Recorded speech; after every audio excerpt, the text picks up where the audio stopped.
Video we'll be talking about metric conversion factors, of course chemistry. This is a very important topic. Even in physics, you're going to cover a certain fraction of conversion, so it's very important to pay attention. You may meet different kind of questions. They may ask you to find conversion.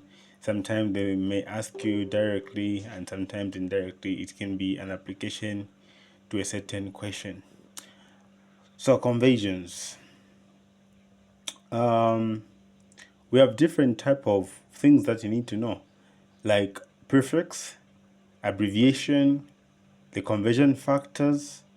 These are very important. What I mean is this. So let's let me give you some example of what I mean by prefix. We have different type of prefix. So prefix, mega, we have kilo, we have des, we have cent. So this can be known as prefix. So we can indicate here to say prefix. Then we can come up with just a small table. Then here we can say abbreviation. So again, denoted by that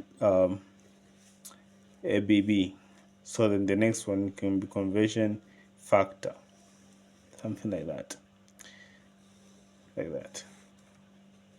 These things are very important. Sometimes they look, I know those things. They look easy. But when you face them in an exam, that's when, I wish I knew. So abbreviation for mega. Mega is given by capital letter M. Then kilo, capital letter K. And des, we have D, small letter D, cent, C. Then their conversion factors, it's the equivalence. So mega means what? 10 to the power 6. Then kilo means what? 1,000, which is 10 to the power 3. Then des means 10 to the power negative 1. Then cent means 10 to the power negative 2. You're going to understand how these things are used and applied in different type of questions. So let's dive into a question. Let's say I've been given a question. Say, so question 1. Question 1, they say convert 1 kilo to nanometer. And sorry, I haven't indicated nanometer here, or I can put it here to say nano. It's not here. I've skipped from cent. Need to be milli, micro, nano, pico. So I've skipped about 2. So after cent, need to be milli, then micro, then nano. So nano simply mean is denoted by n, and it's 10 to the power negative 9. So now they want us to convert from 1 kilometer to nanometer. The conversions are very straightforward and simple. And guess what? You need to know. Nano is to the power negative 9, meaning the number that I am supposed to get must be something bigger. What I mean is this. So what I use this type of conversion. I say 1 kilometer. What I want to change, then I put it again here down 1 kilometer. What is the equivalence of 1 kilometer? The equivalence of 1 kilometer is, so what I was putting here, first of all, before we go any further, is 1 mega is equivalent to 10 to the power 6 meters. 1 kilo, something like that. Okay, discard that. Let's just continue. So 1 kilometer to go to 1 kilometer. So I'm putting this kilometer down here so that it cancels. So now what's the equivalence? What relation does kilometer? So the next thing that you need to do is to convert this kilometer to meters, which is here. So now 100 meters is equivalent to 1 kilometer. Sorry, 1,000. 1000 meters is equivalent to 1 kilometers. Then I need again to change from meters to what I want. Then what's the relationship between meters and nanometers? 10 to the power negative 9 meters is equivalent to 1 nanometer. So you need to know this relationship. Then I cancel this out, meter out, meter out. So what I'm remaining with is 1000 times 1 nanometer, which is here, then divide by 10 to the power negative 9 meters.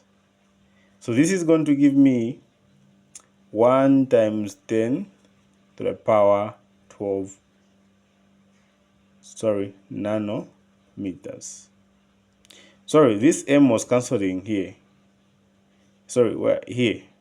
This out, this out, this one, this out. So I'm not supposed to have the m here. So I'm just going to remain with nanometer. So I've converted to nanometer. We do another conversion, which can be a bit tricky if you haven't followed us. If you haven't followed me clearly. So let's do question 2. Question 2, they're asking us to say, how many milliliters are in 5 miles? So the first thing that I need to know is to know the relationship between miles and kilometers. Why? If there is no relationship between milliliter and 5 miles, first convert these 5 miles into kilometers. Then if there's a relationship between kilometers, if there is no relationship, convert that kilometer into meters, then meters into milliliters. If there's no relationship, so you convert the kilo or the 5 miles into the simplest relationship that it has with other related prefix. So the first step that we're going to take here is say 5 miles. I do the same thing. This makes my work easy for me. Then I know that 5 miles, I say 1 miles. What is the equivalent of 1 miles in terms of kilometers? I know that the relationship exists. So to those guys who are under my program, under the program that I've come up with on WhatsApp, those who are joining, the document is going to be sent that contains prefix and relationships between miles and kilometers, all those things that are needed for you to know in order to answer this type of questions. So now I know. So the thing is, 1 mouse is equivalent to 1.609 kilometers. Why I'm putting the mouse down is because I want to cancel the mouse. So even here, I need to find the equivalency. Since I want to know how many milliliters are in 5 miles. So there's a relationship between a kilometer and a meter. So therefore, I'm going to say 1 kilometer is equivalent to 1,000 meters. I do the same thing. I want to change these meters into milliliters. So what's the relationship there? I can first of all convert also 1 meter is equivalent to 100 centimeters. 100 centimeters. From there, I know the relationship between centimeter and the milliliter. So I need to convert now. Say 1 centimeter is equivalent to 10 milliliters. This relationship is even on your rulers. So we do your measuring rulers is there. So after doing the multiplication here, I can get my calculator. So then it's going to be 5 times 1.69 times 1,000 times 100 So I'm multiplying this, and this times 10. Sorry.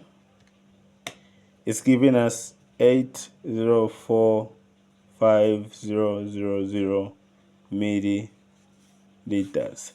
Therefore, they are they are 8045,000 milliliters in 5 miles. And solved.